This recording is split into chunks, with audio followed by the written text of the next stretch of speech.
Hello students, welcome back to BIMT YouTube channel. BBA second year का आपका subject है advertising management और आज हम उसमें अपना नेक्स्ट टॉपिक कर रहे हैं जो है हमारा basic approaches for testing ads. इसमें हम अपने जो भी बेसिक अप्रोचेस किस किस तरीके से हम अपने टेस्ट एड्स के इफेक्टिवनेस को टेस्ट कर सकते हैं, ये सब चीजें हम स्टडी करेंगे।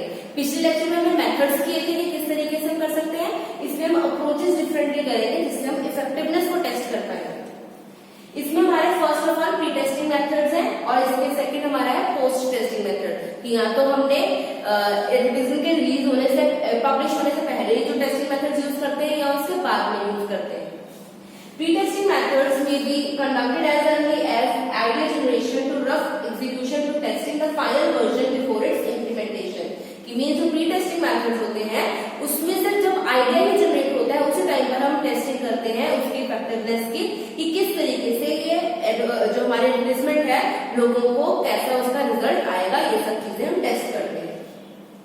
By using pre-testing technique, a number of variables can be evaluated such as the ability of the ad to attract attention, message comprehension by the audience member, recall of copy points, the probability that the consumer will buy the product or service, credibility and irritation level। कि means इसमें हम सारी चीजें ही हम पहले ही एक बार check कर लेते हैं कि कस्टमर का बाद में एडवर्टाइजमेंट के रिलीज होने के बाद में क्या रिस्पॉन्स आएगा, हम पहले ये सब चीजें स्टडी कर लेते हैं। इसमें methods of pre testing advertising किन किन तरीकों से हम कर सकते हैं। First method is print advertising. Focus print advertising में भी हमारे डिफरेंट मेथड्स हो सकते हैं, जैसे focus group. In focus group, a moderator uses a scripted series of questions or topics to lead a discussion among the group of people. The session takes place in a natural location. Hence, a group of 8 to 10 people participate in moderate but free-wheeling discussion and interview। कि इसमें कोई भी product launch होना होता है, कोई advertisement आने वाली होती है, तो उस प्रोडक्ट के बारे में एक फोकस ग्रुप होता है। कोई भी आपको फ्री एनवायरमेंट में जो ग्रुप ऑफ पीपल मिलते हैं 8 to 10 लोगों को, आप उनसे इंटरव्यू ले रहे हो, उस चीज के बारे में जान रहे हो कि आपका क्या रिस्पॉन्स होगा कि अगर ये चीज इस तरीके से प्रेजेंट होगी, तो इस तरीके से उनके व्यूज लिए जाते हैं। फिर है direct questioning. The researcher using this method ask respondent specific questions about the advertisement. कि डिफरेंट क्वेश्चंस को आस्क कर सकते हैं कि आप इसमें क्या देखना चाहते हो, आपको क्या नेसेसिटी लग रही है कि एडवर्टाइजमेंट की आनी चाहिए इस टॉपिक पे या नहीं, इस प्रोडक्ट की आनी चाहिए या नहीं। इस तरीके से डायरेक्ट क्वेश्चंस पूछती है कि आपको कैसा लगेगा, आपका क्या रिस्पॉन्स होगा, क्या आपको बेनिफिट होगा या नहीं, इस तरीके से डायरेक्ट क्वेश्चंस पूछ सकते हैं। फिर है pair comparison test. In pair comparison test respondents compare each advertisement in a group. कि इसमें हम डिफरेंट एडवर्टाइजमेंट्स को कंपेयर करते हैं कि इस एडवर्टाइजमेंट और दूसरी एडवर्टाइजमेंट में क्या फर्क है, वो हम सब डिस्कस करते हैं। फिर है portfolio test. Portfolio test are used to test copy alternatives. One group of respondent is posed to portfolio of tests that interest among other ads and editorial matter. Another group sees the portfolio without the test ad। एक को हम testing add करने के लिए group को रखते हैं, पहले तो 2 ग्रुप्स में डिवाइड कर देते हैं, फिर एक को ऐड निकालते हैं उसमें टेस्टिंग करते हैं और एक को बिना ऐड करते हैं। इस अकॉर्डिंगली दोनों में फिर कंपैरिजन होता है कि कौन सा बेस्ट रिजल्ट आ रहा है। फिर है order of merit test. Respondent see 2 or more alternative ads and arrange them in a rank। कि प्रॉपर्ली उन्हें 2 एडवर्टाइजमेंट दिखाई जाती है 2 और उसमें से फिर वो रैंकिंग करते हैं कि उनके अकॉर्डिंगली बेस्ट कौन सी है। मॉक मैगजीन टेस्ट में क्या है, ads to be tested are stripped into a magazine which is left with respondent for a specific time. कि मींस वहां पर एक मैगजीन के साथ वो साथ में मॉक मैगजीन टेस्ट होता है कि साथ में कोई पैम्फलेट लगा दिया, कुछ कर दिया जिसके थ्रू उन्हें लोगों को बताया जाता है किसी चीज की प्रमोशन के बारे में। फिर हमने सारे मेथड्स के focus group, direct questioning, pair comparison, portfolio, order of merit, mock magazine and direct mail test. Direct mail test हमारा रह गया है।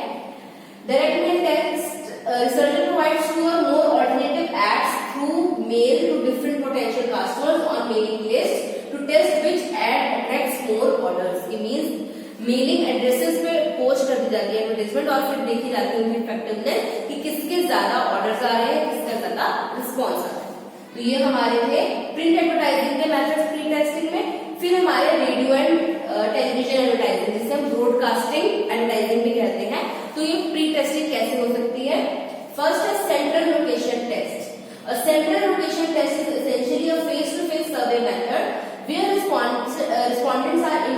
with or without prior notice to some convenient place.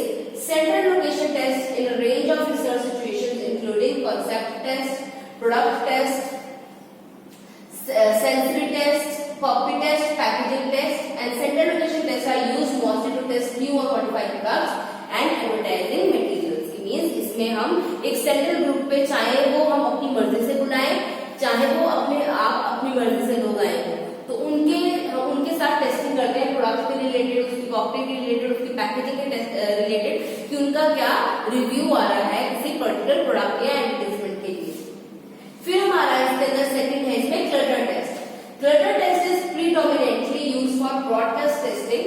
Test commercials along with non-competing control commercials are shown to respondents to determine their effectiveness, measure comprehensions and attitude shift and detect any weak points. की clutter में हम overall देखते हैं कि किसी तरीके का कोई weak point तो नहीं है, कोई जो उसकी comprehension की जो उसमें proper measurement होती है कि किस तरीके से सारा content show किया गया है, attitude किस तरीके से shift किए जा सकते हैं, ये सब चीजें clutter testing में टेस्ट की जाती है इन broadcasting जो मेथड है हमारा प्री टेस्टिंग मेथड में। फिर हमारा नेक्स्ट है theatre test. As a way of testing finished broadcast advertising, target consumers are invited to a theatre to preview television programme. Respondents use electronic equipment to indicate what they like और dislike as they view the TV commercial shown in the theatre setting. कि properly उन्हें, जैसे हम live voting देखते हैं केबीसीज में पहले आती थी कि आप लाइव उसी टाइम पे वोटिंग कर रहे हो, उसी तरीके से एक थिएटर में जो हमारे पोटेंशियल जो कस्टमर्स होते हैं, पोटेंशियल व्यूअर्स होते हैं, उन्हें बुलाया जाता है, उन्हें दिखाई जाती है एडवर्टाइजमेंट थिएटर में कुछ स्पेसिफिक लोगों को, और फिर उनसे फिर रैंकिंग की ली जाती है कि उनसे व्यू लिए जाते हैं कि उन्हें लाइक वो वेदर लाइक और डिसलाइक किसी भी तरीके से वोटिंग होती है वहां पर. It is argued that this form of testing is too artificial and that the measure of persuasion shift is too simple and unrealistic. It means ये समझा जाता है कि ये बहुत ही अनरियलिस्टिक है और बहुत ही हमारी सिंपल है कि लोगों से बस पूछा जा रहा है कि आपको अच्छी लगी या बुरी लगी, लाइक और डिसलाइक के बारे में पूछा जाता है. फिर इसमें है trailer test. Respondents see or listen to commercials in trailers at shopping centers and receive coupons for the advertised products. इसमें क्या होता है, जैसे किसी मूवी का ट्रेलर दिखाया जाता है और उसमें लोगों का रिस्पांस दिखाया जाता है कि कितने लोगों ने वो व्यू किया, कितने लोगों ने लाइक किया, डिसलाइक किया. उसी तरीके से एडवर्टाइजमेंट्स को भी डिफरेंट हम मतलब ट्रेलर के थ्रू ही दिखा सकते हैं प्रॉपरली कि हम मतलब किस तरीके का रिस्पांस आ रहा है लोगों का. फिर इसमें है live telecast test. Test commercials are shown on closed circuit or cable TV and subsequently respondents are interviewed by telephone. कि साथ के साथ उनका टेलीफोनिक इंटरव्यू लिया जाता है जिस टाइम पर वो ऑन एयर होती है, लाइव टेस्ट होता है. फिर इसके बाद हमारा प्री टेस्टिंग में एक और है साइकोलॉजिकल टेस्टिंग का. इसमें हमारा है पिक्योमेट्रिक device. A device that measure the deviation of person's pupil, hence in it deviation of respondents' pupil is measured presumably to indicate respondents' interest. कि लोगों का इंटरेस्ट जानने के लिए उनका पिक्चर टेस्टिंग होता है कि किस तरीके से लोगों का इंटरेस्ट बन रहा है किसी एडवर्टाइजमेंट के लिए या नहीं बन रहा है. फिर है eye movement camera. Eye movement camera helps in more effective quality control advertising. इसमें हम देखते हैं कि लोग कितना फोकस होकर देख रहे हैं और कितना नहीं देख रहे हैं. तो इसका बेनिफिट हमें ये होगा greater confidence in planning and generating campaigns and advertising and high response rate through professional concepts. कि हमारे इसमें कॉन्सेप्ट जो है बिल्कुल प्रोफेशनल होंगे तो हमारा रिजल्ट भी बहुत अच्छा आएगा इसके अंदर कि हम आई मूवमेंट देख रहे हैं कि लोग वहां पर प्रॉपर आई कैचिंग ऐड है या लोगों का ध्यान इधर उधर जा रहा है. नेक्स्ट हमारा galvanic skin response. A mild electronic current measures respondents' sweat gland activity to measure the tension and add rates. कि लोगों के सेंसेस के थ्रू डिटरमिन किया जाता है कि उनका कैसा रिस्पॉन्स आ रहा है. एक्सक्यूज मी, कि किस तरीके से उनका रिस्पॉन्स आ रहा है. एड जब वो देख रहे हैं तो उनकी बॉडी मूवमेंट किस तरीके से हो रही है, ये सेंसर्स के थ्रू, स्किन रिस्पॉन्स के थ्रू मेजर किया जाता है.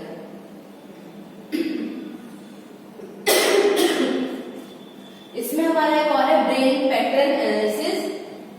A scanner monitors the reactions of respondents' brain.